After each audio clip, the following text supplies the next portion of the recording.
Bonjour à tous, nous sommes le 7 janvier en France à l'heure où j'enregistre et nous allons étudier le classement de 21h UTC du 6 janvier 2021 de ce Vendée Globe.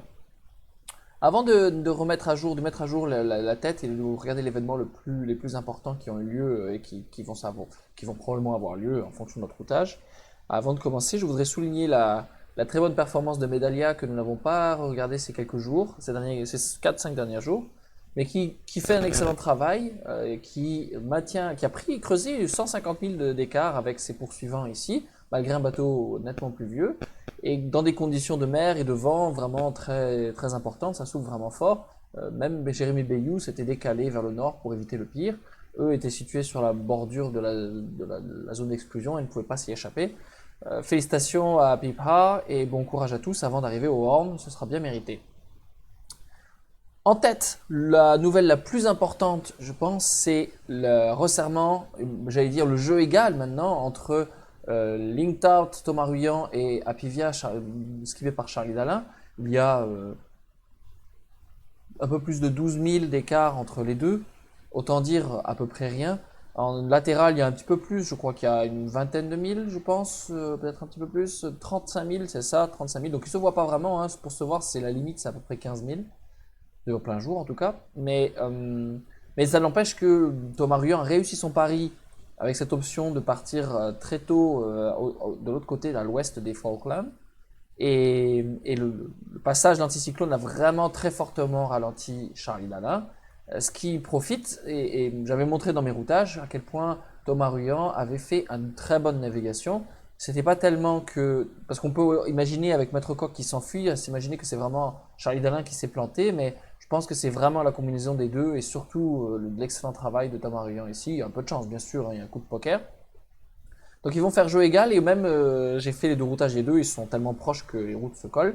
Donc ça va être dans les jours prochains, celui qui va passer devant, c'est celui qui naviguera le mieux, en sachant que les deux bateaux sont handicapés pas de la même manière exactement, donc il peut y avoir des différences à ce niveau-là, mais ce sont deux bateaux avec le même architecte, peut-être pas identiques, mais en tout cas certainement similaires.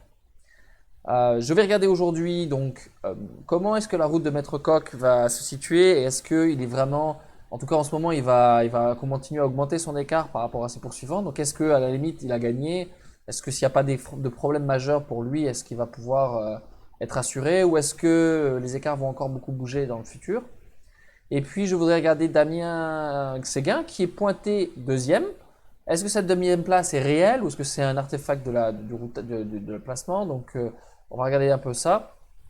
Et puis on mettra pour finir à jour le routage du dernier de ce groupe-là, en tout cas de ce qu'on avait vu hier, c'est que l'Occitane par Armel Tripon avait une remontée, annoncé un enchaînement de dépression qui pourrait lui permettre d'avoir une remontée assez exceptionnelle dans l'Atlantique Sud.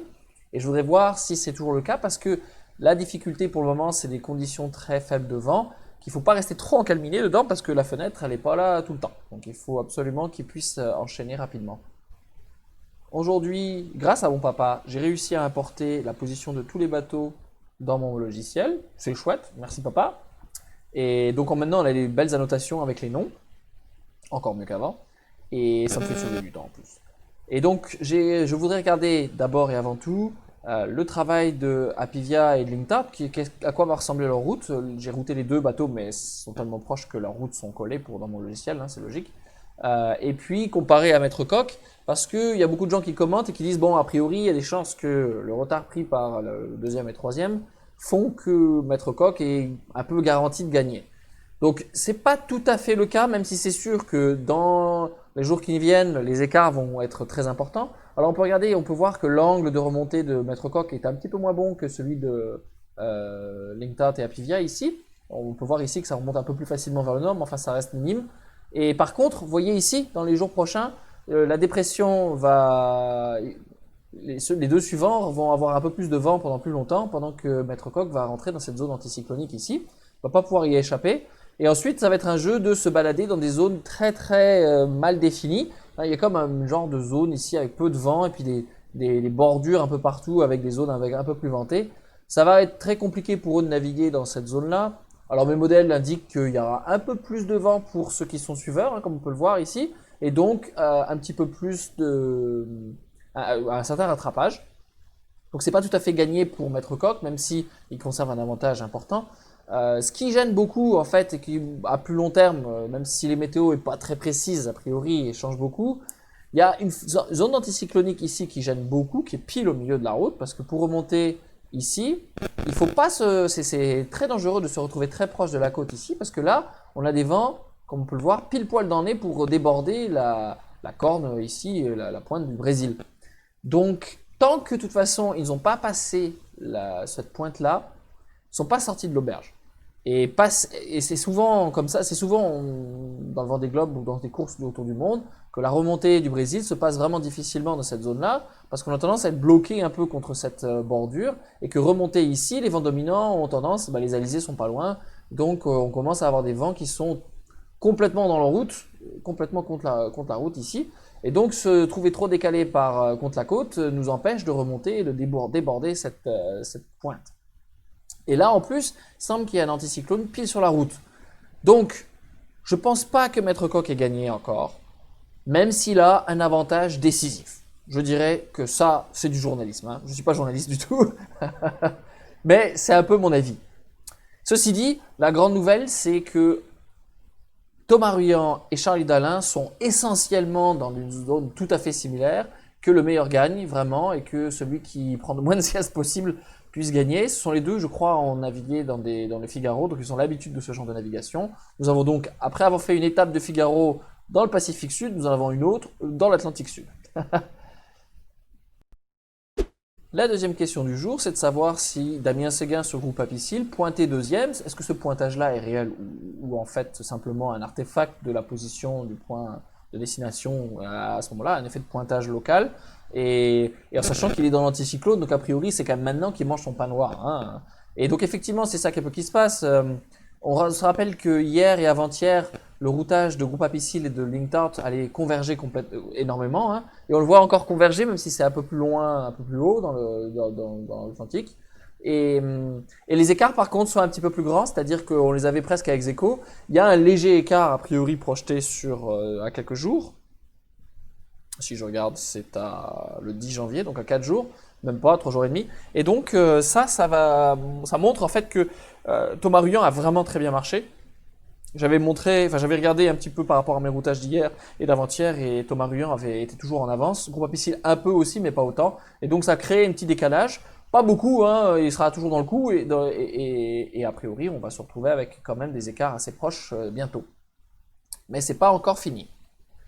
J'ai fait pas mal d'autres routages, c'est rendu plus facile avec le fait d'importer toutes les positions de tout le monde pour moi, mais c'est pas très intéressant parce qu'il suffit de regarder comme on l'a fait hier, quelqu'un qui est assez en retard, le 13e position, Armel Tripon, et regarder si sa position ou si ses écarts se réduisent en termes de millage et d'heures par rapport à ce groupe-ci. Et on l'avait vu hier, il y avait une chance qu'il se rattrape énormément.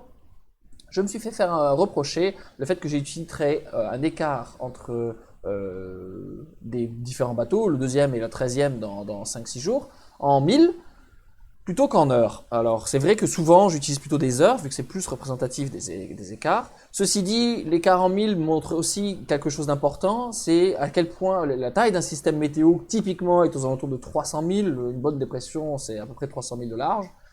Ça varie un peu des hémisphères et d'autres, et de leur taille, mais c'est quand même un ordre de grandeur. Et donc être à 100 ou 150 000, c'est en général être dans le même système météo. Donc ça joue quand même. Donc là, bon, je vais bien faire attention à montrer l'écart en heure. J'avais pris l'Occitane parce que ça me semblait juste parce que j'aime bien ce bateau hier, et j'avais été surpris à quel point il y avait un routage possible et une remontée de l'Atlantique très favorable par rapport à ceux qui sont en train de galérer en ce moment à l'avant. Et bien, donc si on regarde l'écart entre l'Occitane aujourd'hui et Lingtart en 4e position, mais en réalité, comme on vient de le voir, plutôt 3e dans le jour ou la journée et demie qui s'en vient. Hein, donc, Groupe Apicil est simplement avantagé par rapport au pointage et sa position. Et si on regarde donc l'écart entre l'Occitane et Lingtart ou Apivia, il y a un peu plus de 48 heures. Donc 12 heures, 24, 36, 48, on est presque à là où sont Apivia et Lingtart. On a un petit peu plus, donc mettons qu'on a 2 jours et quelques heures. Or, si on joue la météo comme on l'a fait hier, donc une des choses que j'ai regardé vraiment aujourd'hui, c'est comment est-ce que l'Occitane était avancé dans des zones de vent faible. C'est un petit peu le problème en ce moment, c'est qu'il a pas beaucoup de vent. Il n'a pas super bien marché par rapport à mon routage, il est plutôt en retard. Il a des conditions de vent très faibles en fait à un moment, un des pointages de la journée, et il avait vraiment pas de vent, ou alors il se traînait exprès, mais je pense pas. Et donc, si on regarde par rapport à juste Linktart ici, qui est donc en position plutôt 3 en fait, on peut voir, attendez, je vais regarder plus d'abord, qu'est-ce qui se passe.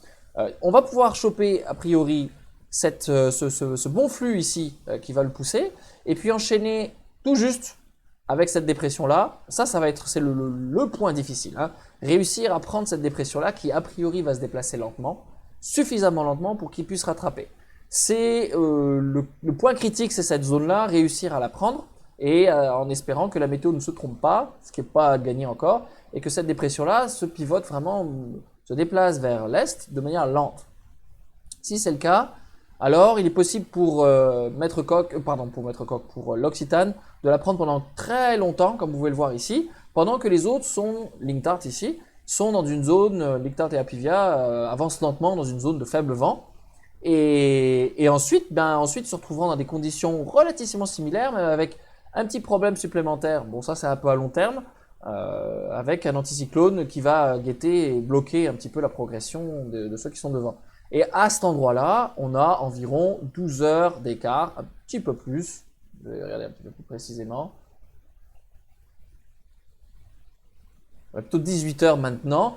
Ça a un petit peu grandi par rapport à mon routage d'hier, qui était plutôt à 11 heures, parce que il a ralenti un petit peu aujourd'hui. Il n'a pas marché très bien, et donc l'enchaînement se fait pas aussi bien que hier.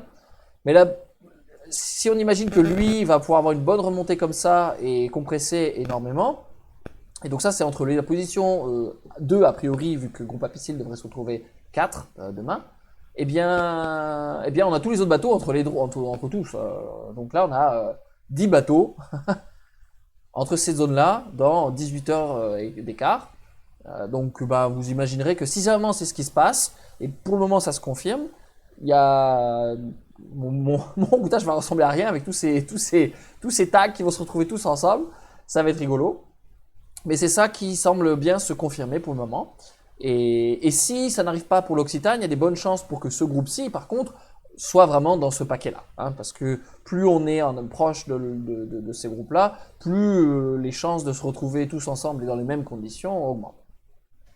Eh bien, c'est tout pour aujourd'hui. Je n'ai pas grand-chose d'autre à dire. Je vous souhaite bon vent, bonne mer et à demain.